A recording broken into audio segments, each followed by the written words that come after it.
tâm thủy thơ thật quý ra vơi xia em ra hia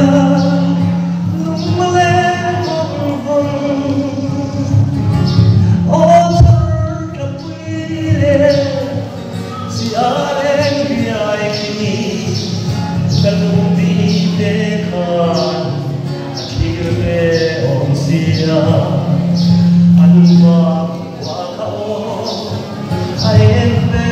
om sia parua lena bala chuan linten thar khaeng lomin epyat di kam ra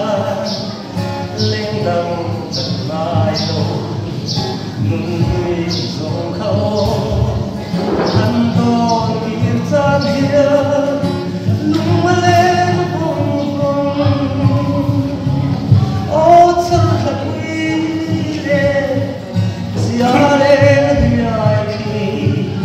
cả lung đi về khăn chiều về ôm xia anh qua thâu em về ôm xia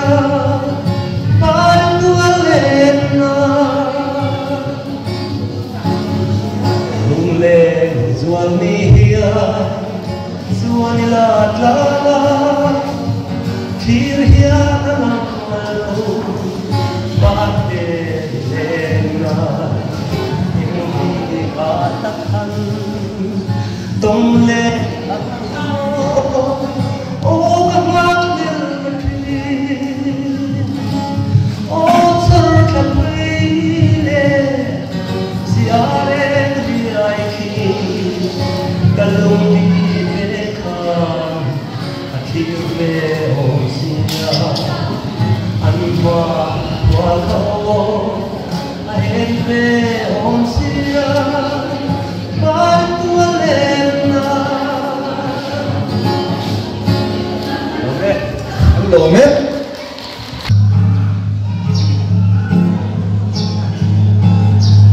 xem lấy ngọc vâng trắng gai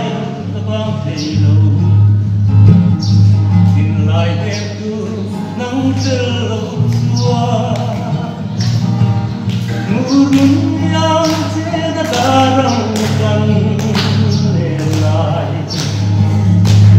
ta rèn si chuyện mi lan ô khơi nghe mi xuân đang lên lại nghe dấu quy môi bên vui rơi lên nó kia mà kỳ quân cần lên